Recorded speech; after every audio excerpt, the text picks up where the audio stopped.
Shalom semua. Kita bersyukur kepada Tuhan buat malam yang luar biasa.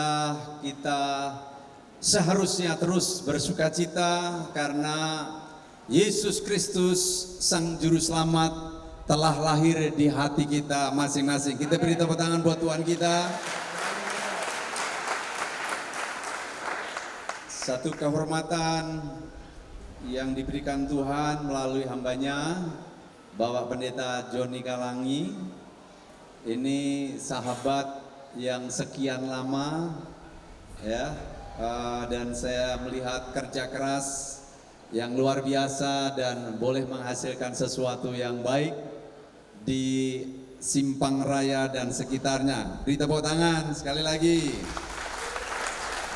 Ya, hampir 3 tahun kita menghadapi pandemi COVID-19, dan hari ini khususnya di tahun 2022 Bapak Saudara bisa kita merayakan Natal dengan satu kebebasan, dalam arti lebih bebas dari tahun-tahun kemarin. Ini kasih karunia daripada Tuhan. Amin. Disebabnya kita bersyukur buat malam hari ini saudara dan saya diberi kesempatan merayakan Natal. Kita tidak tahu tahun-tahun depan akan jadi seperti apa, tapi segala kesempatan yang Tuhan berikan, yang Tuhan anugerahkan, mari kita syukuri. Dan di malam hari ini saya dikasih tema secara khusus, kasih karunia Allah yang menyelamatkan manusia sudah nyata. Benar-benar kalau saudara dan saya ada sebagaimana ada, ini adalah kasih karunia daripada Tuhan.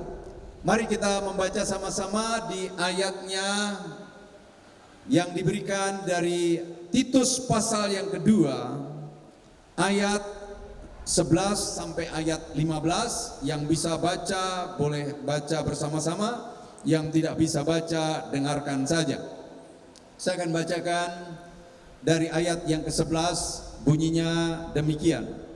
Karena kasih karunia Allah yang menyelamatkan semua manusia sudah nyata. Ia mendidik kita supaya kita meninggalkan kefasikan dan keinginan-keinginan duniawi, dan supaya kita hidup bijaksana, adil, dan beribadah di dalam dunia sekarang ini, dengan senantiasa dengan menantikan penggenapan pengharapan kita yang penuh bahagia dan penyataan kemuliaan Allah yang maha besar dan juru selamat kita Yesus Kristus, yang telah menyerahkan dirinya bagi kita untuk membebaskan kita dari segala kejahatan dan untuk menguduskan bagi dirinya suatu umat kepunyaannya sendiri yang rajin berbuat baik. Beritakanlah semuanya itu, nasihatilah dan yakinkanlah orang dengan segala kewibawaanmu. Janganlah ada orang yang menganggap engkau rendah. Yang setuju katakan amin. Bapak Ibu Saudara yang dikasihi Tuhan, Rasul Paulus menulis surat penggembalaan kepada Titus agar hamba Tuhan yang muda ini memberitakan berita yang sesungguhnya, berita yang dibutuhkan oleh dunia. Dikatakan karena kasih karunia Allah yang menyelamatkan semua manusia sudah nyata. Saudara, kita sungguh sangat bersyukur kepada Tuhan, saudara dan saya boleh diselamatkan oleh Tuhan, beroleh anugerah, beroleh kasih karunia. Apa itu kasih karunia, Bapak Saudara? Kasih karunia adalah kebaikan Allah yang ditujukan kepada seseorang tanpa melihat kelayakan orang yang menerimanya. Siapa saudara dan saya di mata Tuhan sampai saudara dan saya mendapatkan kasih karunia, anugerah yang seharusnya tidak layak saudara dan saya terima. Bukan karena kekuatan kita, bukan karena kebaikan kita, bukan karena kepandaian kita, bukan karena kegantengan kita, bukan karena kecantikan kita, tapi semua karena kasih karunia daripada Tuhan. Dan kasih karunia itu tidak sebanding dengan semua dosa saudara dan saya, dosa manusia.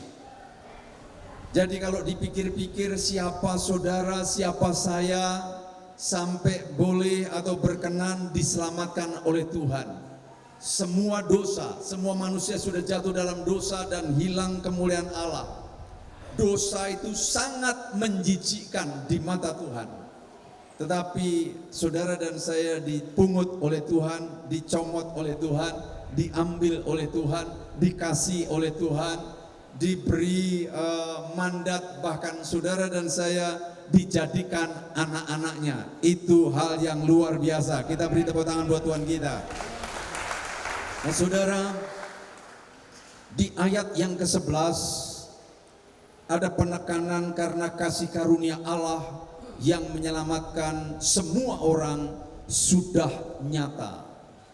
Seringkali saudara dan saya sudah jadi sekian lama jadi orang Kristen, tetapi saudara seringkali masih ragu-ragu akan keselamatan. Itu sebabnya di Natal ini biar saudara dan saya kembali diyakinkan bahwa Allah yang saudara dan saya sembah, Allah yang penuh dengan kasih. Dikatakan saudara, kita ini diselamatkan oleh kasih karunia. Yohanes pasal 3 ayat 16 sangat jelas sekali mengatakan, karena begitu besar kasih Allah akan dunia ini, sehingga Ia telah mengaruniakan anaknya yang tunggal, supaya setiap orang yang percaya kepadanya tidak binasa, melainkan beroleh hidup yang kekal. Ini adalah sentral daripada kitab Injil, saudara. Ini adalah pusat dari pemberitaan Injil bahwa Tuhan begitu mengasihi manusia, sehingga setiap orang yang percaya, hanya percaya saja. Ada orang lain yang mengatakan seperti begini, ya. Satu ketika, ya, saya dengan istri mengambil sabat. Kami ngambil sabat 1 bulan, kami tinggal di Batu Malang, ya, untuk break dari berbagai macam pelayanan. Jadi sama sekali tidak melayani. Pagi kami jalan kaki, terus waktu jalan kaki, saudara, itu ada bapak-bapak juga yang jalan kaki dengan anaknya. Kami membiasakan diri kalau orang ketemu yang bisa disapa, kami sapa. Maka saya nyapa, dia juga nyapa. Halo, halo, ya. Terus rupanya bapak ini sambil jalan kaki dia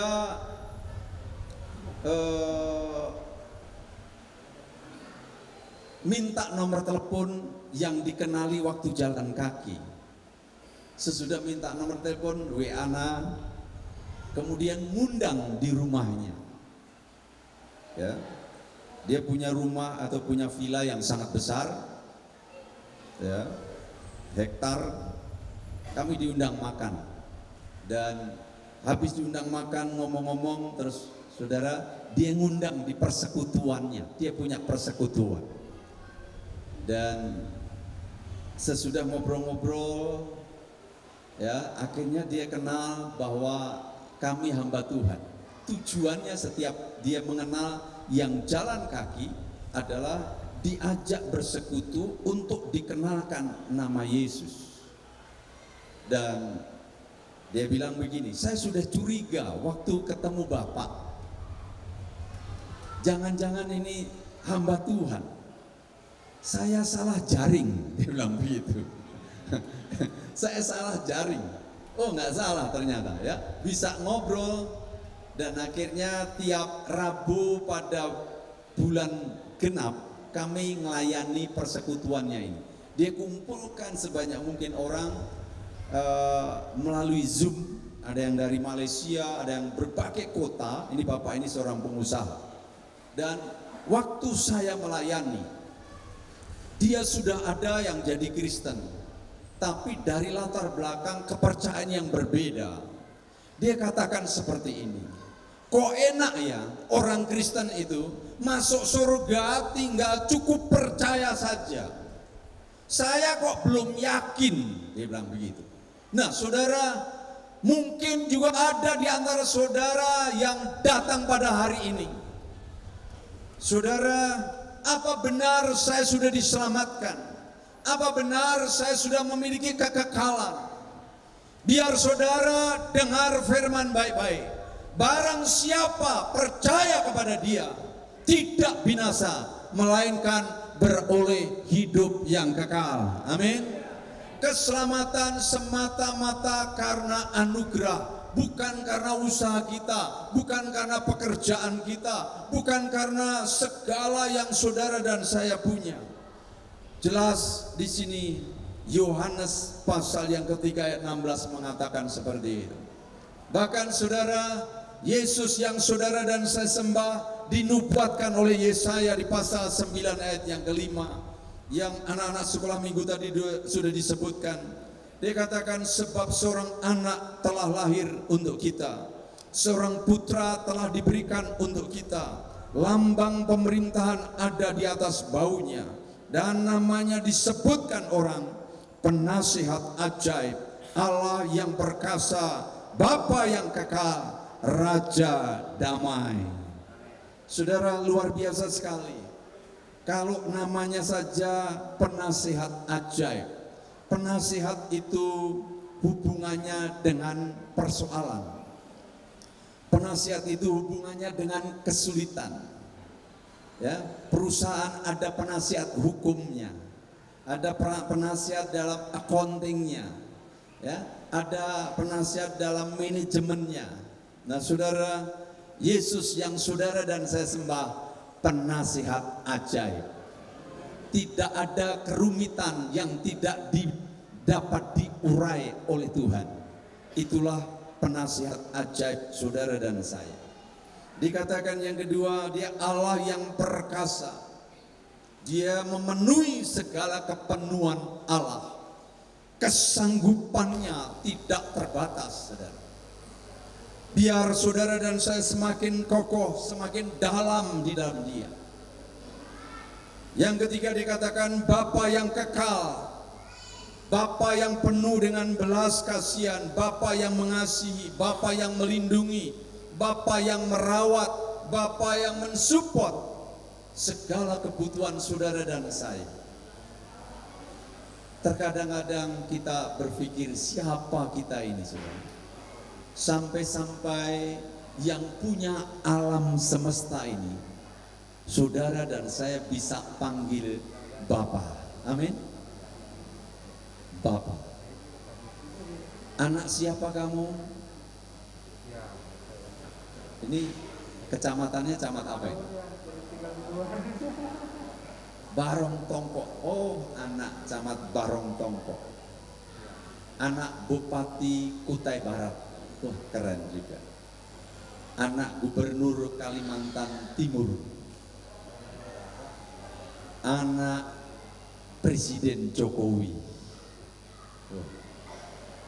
Dan saudara dan saya yang hadir malam hari ini, saudara dan saya tidak kurang hebat. Saudara dan saya semua anak raja di atas segala raja. Kita beri tepuk tangan buat Tuhan kita. Itu sebabnya jangan ada satu pribadi pun kita anak-anak Tuhan yang jadi minder. Halo? Sebab saudara dan saya berharga di mata Tuhan. Saudara dan saya anak raja di atas segala raja. saudara dan saya berharga. Entah lahir dengan kulit sawo matang, entah lahir dengan kulit putih, entah lahir dengan rambut keriting, entah lahir dengan rambut lurus, entah, yang jelas waktu lahir ada juga yang nggak punya rambut. Nggak apa-apa ya. Saat ini juga yang nggak punya rambut, puji Tuhan, nggak usah sisiran.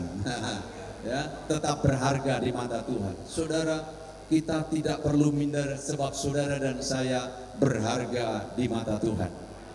Ya, orang yang minder tidak bisa maksimal dalam hidupnya. Orang yang minder tidak bisa melayani dengan maksimal. Dan saudara dan saya yang sudah ditebus dengan darah yang mahal, saudara dan saya berharga. Ada enggak? Nah, saya tadi lihat Natal tahun ini banyak pakai bajunya pink.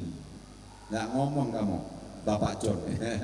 Kalau enggak saya pesen juga ini. Saya pakai biru, tapi nggak apa-apa. Ya.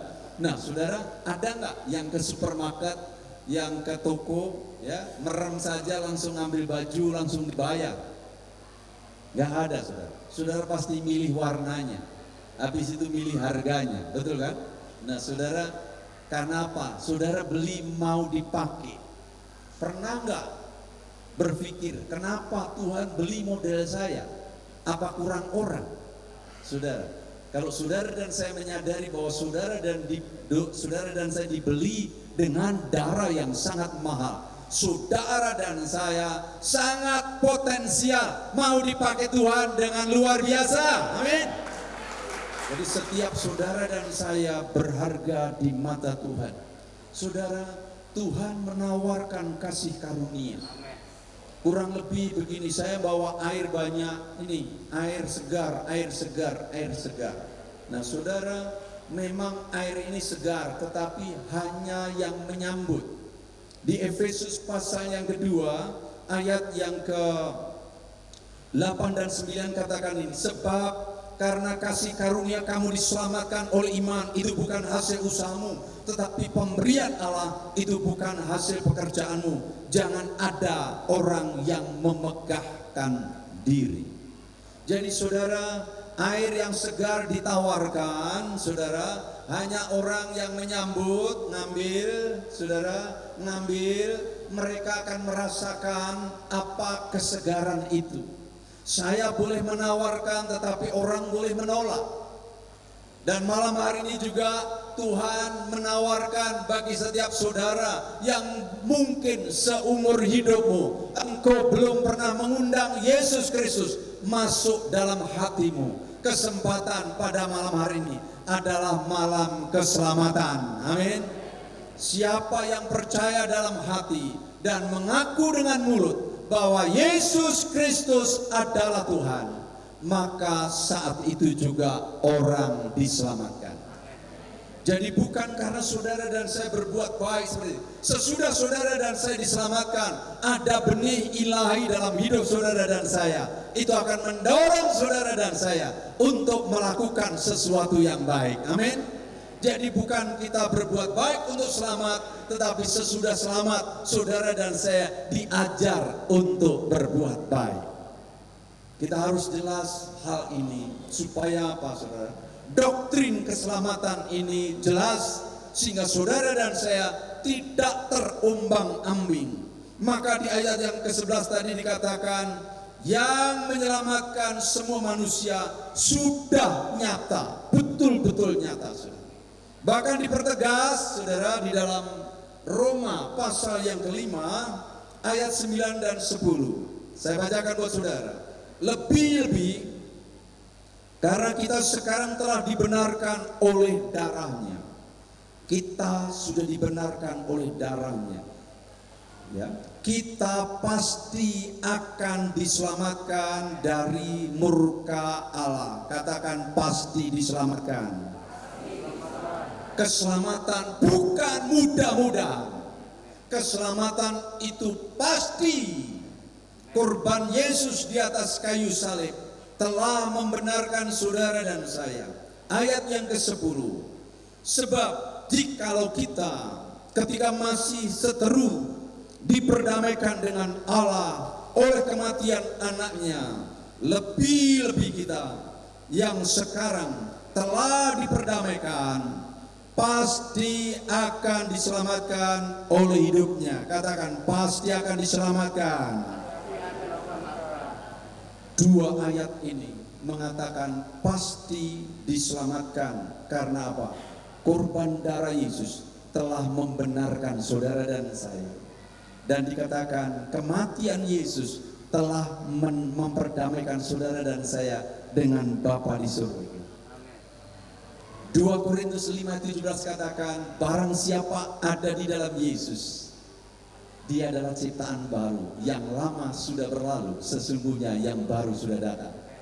Jadi di mata Tuhan, Bapak Saudara, saudara dan saya yang sudah menerima Yesus Kristus sebagai Tuhan, di mata Tuhan, saudara dan saya adalah ciptaan baru.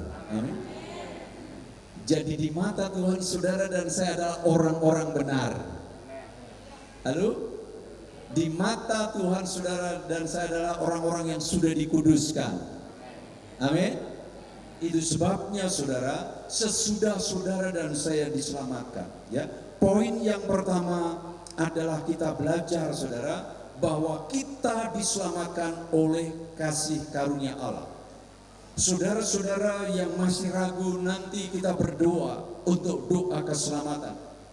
Biar setiap saudara dan saya punya keyakinan bahwa keselamatan itu pasti, bukan ragu-ragu, bukan mudah-mudahan. Saat saudara dan saya percaya dalam hati, mengaku dengan mulut, Yesus Kristus adalah Tuhan, kita mengalami keselamatan dan kita lahir baru. Amin. Nah, sesudah saudara dan saya lahir baru, ada poin yang kedua yang kita akan belajar bersama-sama dari ayat 12 sampai 14. Kita dididik untuk apa? Meninggalkan kefasikan dan keinginan duniawi supaya hidup bijaksana, adil dan beribadah. Andai kata saudara dan saya diberi kesempatan lahir secara bayi, jadi bayi lagi maksud saya, milih lahir di negara mana? Halo? Indonesia, ada yang lain? Hah? Israel, oke, ada lagi? Loh, yang lain gimana nih? Korea, oke, macam-macam, mungkin ada Amerika dan lain sebagainya. Saudara, dengan kebanggaannya masing-masing, betul? Dan saudara dan saya dilahirkan, saudara, bukan sembarang negara, bukan sembarang kerajaan, ya. Kalau dulu bangga Amerika juga hari-hari ini lagi mau bangkrut. Inggris yang dianggap kaya raya juga ngalamin, bahkan Pak Jokowi katakan ada 66 negara yang kemerosotan ekonominya begitu rupa, dan bangsa kita masih bisa bertahan dengan baik, ya. Kita terus dukung pemerintahan kita beri tepuk tangan buat Tuhan kita. Saudara, lebih dari itu saudara dan saya lahir di kerajaan Allah. Saudara dan saya jadi warga kerajaan, warga yang paling terhormat di atas muka bumi ini, saudara. Amin. Kenapa? Sebab saudara dan saya dikatakan sebagai warga kerajaan surga.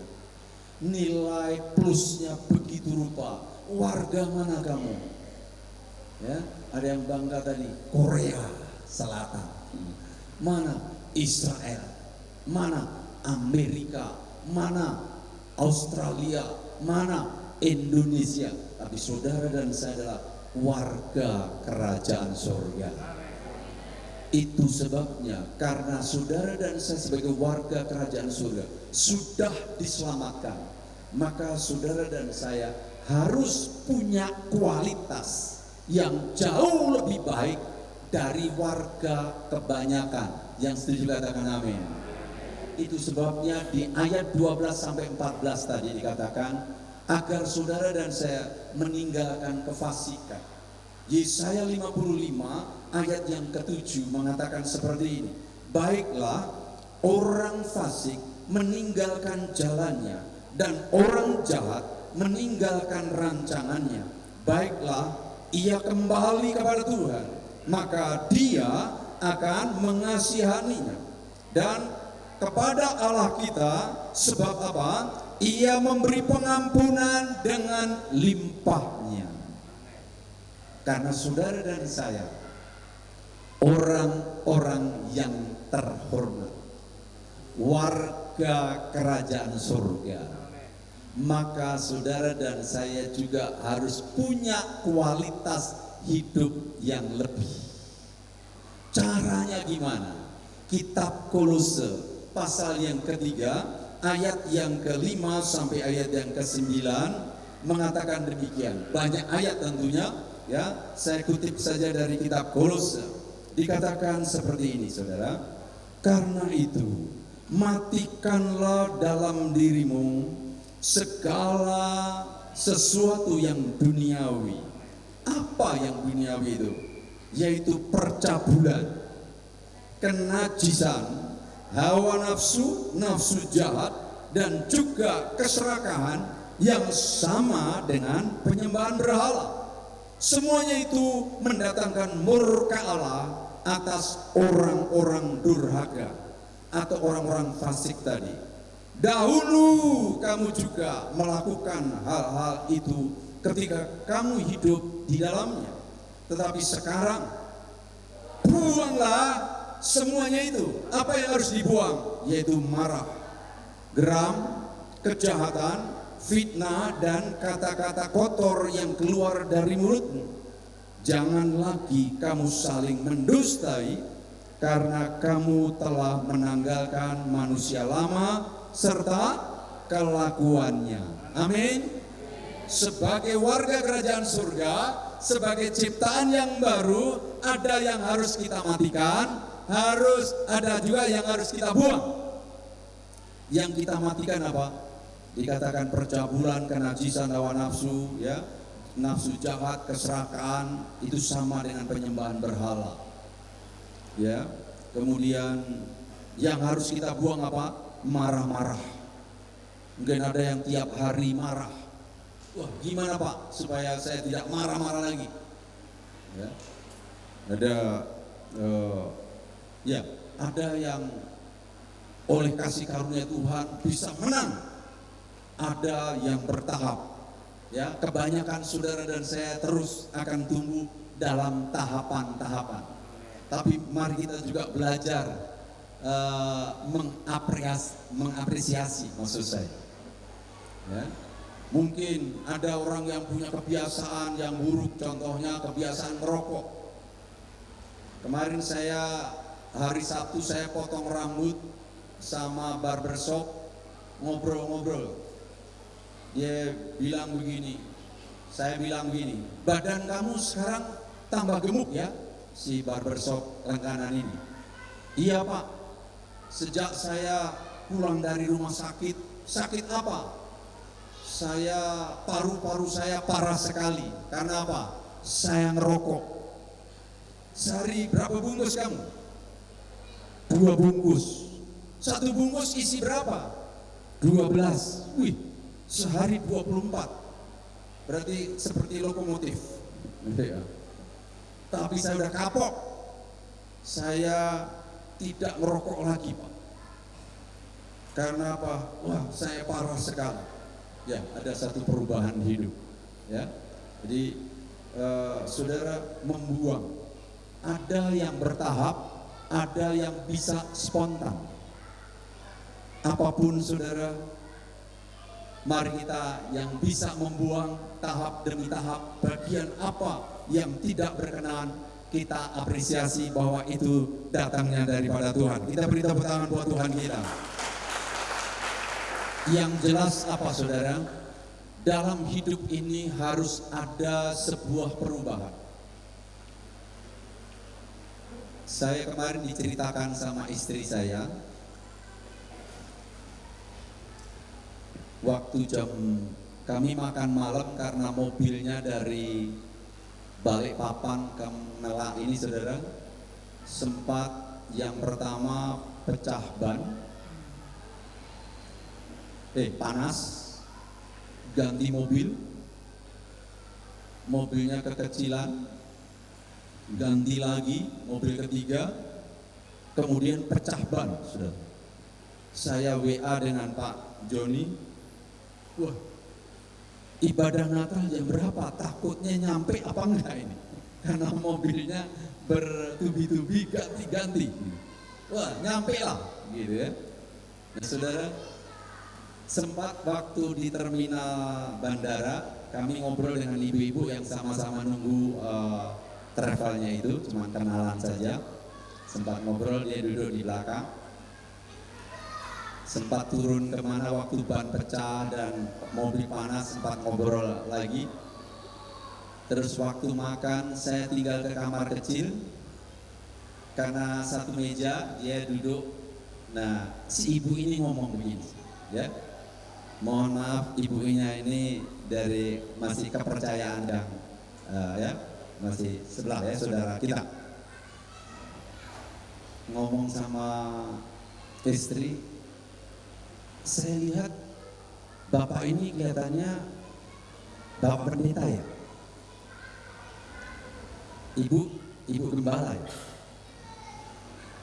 Padahal baru ketemu saat itu, kita nggak ngobrol langsung saya gembala atau saya pendeta, enggak. Kalau saya kenalan, saya enggak, ya tergantung situasi. Tetapi dia kenalin, terus akhirnya istri saya ngomong, benar, kok kamu tahu? Iya, saya ada sesuatu yang kayaknya benar anggapan itu, ya. Nah, saudara nggak tahu dari sisi mana, tapi yang jelas setiap saudara dan saya, di dalam saudara dan saya ada benih ilahi. Amin. Biar orang lain yang melihat, karena ada satu perubahan. Satu ketika juga kami satu hari kami ada nyari rumah saudara. Kami mau lihat rumah yang kami taksir itu jam 8 malam. Ya. Kami lihat rumah itu, terus yang ngambilin kunci itu tetangganya berapa rumah, ya, cuma ngobrol-ngobrol aja, harganya berapa dan lain sebagainya. Terus ibu itu sempat ngomong seperti ini, bapak ini orang Kristen ya? Kok tahu bu? Ya dari bahasanya itu saya bisa nangkep bahwa bapak ini orang Kristen. Ya betul bu, ya. Terus dia cerita bahwa anaknya atau ya ada mantunya mungkin juga jadi orang percaya. Nah saudara, biar setiap kehidupan saudara dan saya ada satu pertumbuhan yang terus menerus, makin hari makin serupa dengan Kristus.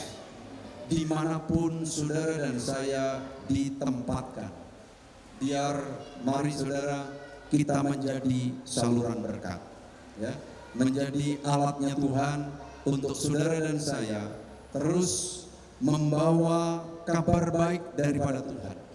Tujuannya apa di poin yang kedua di ayat 12 sampai 14 ini saudara?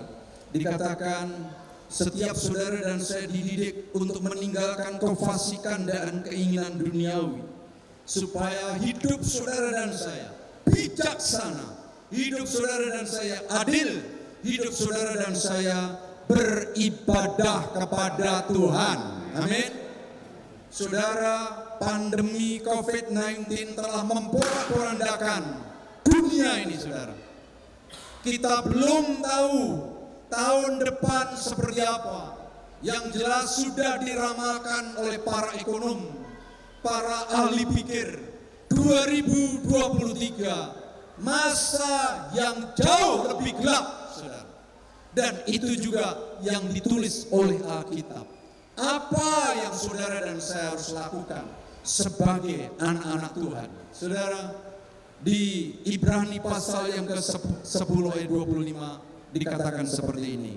Janganlah kita menjauhkan diri dari pertemuan-pertemuan ibadah kita, seperti dibiasakan oleh beberapa orang, tetapi marilah kita saling menasihati dan semakin giat melakukannya menjelang hari Tuhan yang mendekat. Yang setuju katakan amin.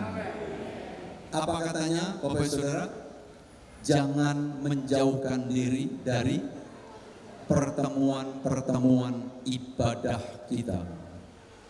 Ini karena COVID-19, ya, teknologi ditemukan, bisa live streaming, bisa online, dan yang langsung namanya onsite. Tapi saudara, ada yang kelewatan, saudara, online terus-menerus, saudara. Kita butuh persekutuan, kita butuh bergandeng tangan, kita butuh saling menguatkan, saudara. Karena apa? Kita menghadapi masa yang tidak mudah. Biar kita semakin kuat, percaya saja, Allah yang saudara dan saya sembah di dalam nama Yesus, Allah yang penuh kuasa, saudara. Dia sanggup memberikan apa yang saudara dan saya butuhkan ketika saudara dan saya berpaut kepada Dia. Saudara, soal makan dan minum dikatakan jangan khawatir. Burung saja dipelihara, bunga saja dipelihara. Bahkan saudara dan saya sudah punya Alkitab, kitab Keluaran menulis bahwa di padang gurun, saudara, Allah bisa memelihara umatnya, jutaan manusia, saudara, tetap bisa makan dan minum selama 40 tahun. Bahkan belum pernah ada pakaian yang sehebat pakaiannya bangsa Israel. 40 tahun, ada nggak yang punya baju 40 tahun tidak robek? Atau merek sepatu apa yang tidak rusak, saudara? Tapi saudara, di Alkitab ditulis Allah sanggup memelihara. Allah yang memelihara bangsa Israel juga Allah yang memelihara saudara dan saya. Sebab Yesus Kristus tetap sama, dulu, sekarang, sampai selama-lamanya. Dia akan memelihara saudara dan saya. Yang jelas, jangan tinggalkan persekutuan. Biar kita makin erat, makin saling menopang, saling mendoakan. Saudara, saya sebagai hamba Tuhan, saya rasa makin berat hari-hari ini. Tekanan begitu berat, kehidupan umat yang begitu berat. Betul, tanpa Tuhan kita tidak sanggup. Di luar Tuhan, saudara dan saya tidak sanggup. Itu sebabnya kita harus saling menopang, saling menguatkan. Segala sesuatu akan diguncang supaya apa? Tinggal tetap yang tidak terguncang. Hal yang ketiga, saudara, sesudah saudara dan saya diperbaiki, ya, meninggalkan kefasikan, hidup dengan saudara, hidup dengan adil, hidup dengan bijaksana, hidup dengan beribadah. Tuhan mau saudara dan saya, Tuhan memberi saudara dan saya mandat. Tuhan memberi saudara dan saya kekuatan. Tuhan memberi kepada saudara dan saya tugas yang baru. Ini kasih karunia daripada Tuhan. 2 Timotius pasal 4 ayat yang kedua. Beritakanlah firman, siap sedialah baik atau tidak baik waktunya. Nyatakanlah apa yang salah, tegurlah dan nasihatilah dengan segala kesabaran dan pengajaran. Amin, saudara. Yang paling bahaya di akhir zaman adalah pengajaran sesat. Kalau orang sudah tersesat, saudara, tadinya tidak rasa, sepertinya melencengnya sedikit, lama-lama jauh. Dan namanya juga sesat.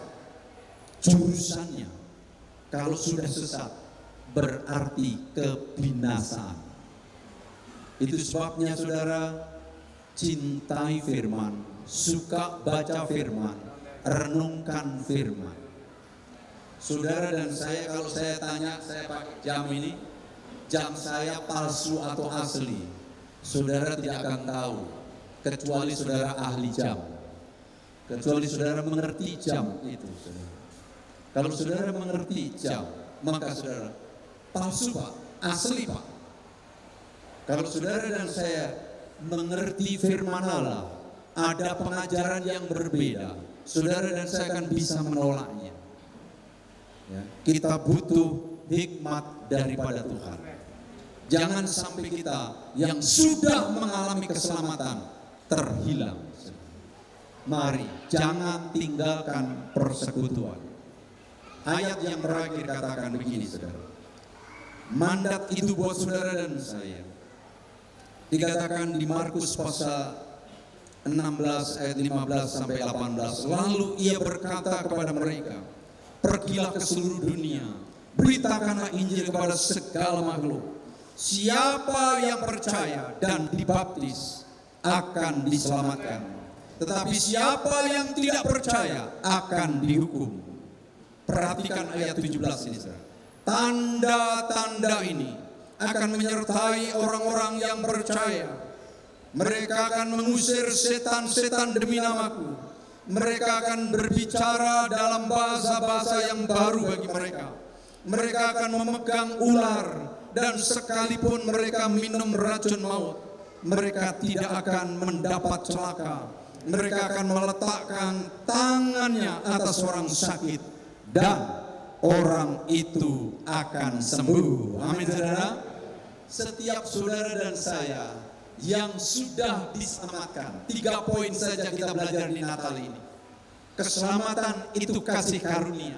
Saudara dan saya respon dengan iman, percaya dalam hati, mengaku dengan mulut bahwa Yesus adalah Tuhan, kita diselamatkan. Sesudah saudara dan saya diselamatkan sebagai warga kerajaan surga, saudara dan saya harus mengikuti nilai-nilai kerajaan surga. Itu nilainya jauh lebih tinggi dari segala aturan-aturan di atas muka bumi ini. Saudara dan saya menjadi manusia-manusia yang berkualitas dan dibutuhkan dimanapun juga. Yang ketiga, saudara dan saya diberi mandat yang sama. Mandatnya apa? Memberitakan kabar baik bahwa Yesus Kristus Sang Juru Selamat. Mulai berdoa buat saudara-saudara kita. Cepat atau lambat Tuhan akan lakukan. Amin. Kami selama 4 atau 5 hari kemarin, saudara, kami pergi ke beberapa kota. Saya naik mobil dengan pengerja, ya, kami suami istri, dengan pengerja juga suami istri, kami berempat. Ke kota Semarang, kota Sragen, kota Solo, kota Prambanan, kota Jogja, mampir ke Pekalongan, bahkan 6 kota. Apa yang kami lakukan? Selama ini kami mendoakan saudara-saudara kenalan. Kan tidak cukup hanya doa, saudara. Sesudah doa harus dikunjungin juga. Dan ternyata apa yang kita doakan, mereka merespon dengan baik. Luar biasa, ya. Yang kami ketemu, yang kami sudah doakan secara jarak jauh, akhirnya kami doakan secara jarak dekat. Dan puji Tuhan. Dan saudara, salah satu keluarga yang kira-kira 6 bulan yang lalu sempat WA ke saya, ya. Keluarga ini sederhana, dia bilang begini, Om, ini keponakan agak jauh gitu ya. Om, boleh nggak minjem uang untuk beli komputer karena anak sekolah di SMK bagian komputer, ya. Terus kami ngomong, anak kami yang pertama itu kuliahnya di desain interior. Saya katakan sama anak, nak, komputer kamu yang kamu pakai yang bekas itu, yang masih bagus itu, oke, boleh nggak? Isinya kamu kosongin, kita beri. Jadi jangan ngutangin duit terus mau cicil berapa untuk beli komputer, beri. Kami kirim, singkat cerita. Sesudah kami kirim, dia terima, terus kami kontekan. Dia kumpul, dia anaknya, saya telepon, terus boleh kita berdoa, ya. saya berdoa buat keluarga ini. Saudara, kira-kira seminggu yang lalu ya, saya dapat berita mamanya yang memintakan komputer buat anaknya ini meninggal dunia, saudara. Saya terkaget, tetapi Tuhan telah beri kesempatan buat apa yang kami telah doakan, saudara. Dan kami suami istri, dan saya suka ceritakan juga kepada jemaat, oleh anugerah Tuhan, Tuhan izinkan saya boleh melayani di berbagai provinsi. Salah satu provinsi, ada 3 provinsi yang kami belum kunjungi, salah satu provinsi adalah Aceh. Kami rindu pergi memberitakan kabar baik di Aceh. Saudara, kira-kira sebulan yang lalu, saya ditelepon dengan nomor yang saya tidak kenali. Masih kenal saya. Wah, rasanya kenal. Coba tebak siapa? Terus akhirnya kita sudah sekian puluh tahun tidak ketemu. Saya ada di Aceh. Wah, saudara, apa nggak kaget saudara? Kapan kamu datang ke Aceh? Saya jemput kamu. Dia bukan orang percaya, tapi dia katakan agak jauh dari sini ada gereja. Artinya apa? Apa yang kita rindukan, apa yang kita doakan, Allah sedang meneguhkan, saudara. Biar umat Tuhan di Simpang Raya dan seluruh umat yang hadir pada malam hari ini, 3 hal di Natal ini kita ingat. Saudara dan saya diselamatkan karena kasih karunia. Saudara dan saya menjadi warga kerajaan surga, biar kualitas hidup kita dikenali oleh dunia. Karena apa? Dunia membutuhkan. Yang ketiga, saudara dan saya punya mandat yang sama, agar saudara dan saya jadi alat Tuhan, saudara. Di masa kegelapan yang akan datang, orang akan berbondong-bondong, saudara. Terang Tuhan makin ajaib, dan saudara, orang akan berbondong-bondong datang ke rumah Tuhan. Biar saudara dan saya siap melayani mereka. Dinubuatkan di Nabi Yesaya, saudara, Bani Kedar dan Nebayot akan berduyun-duyun datang ke rumah Tuhan. Dan biar itu jadi kenyataan, saudara dan saya harus siap. Kita berdiri bersama-sama. Haleluya.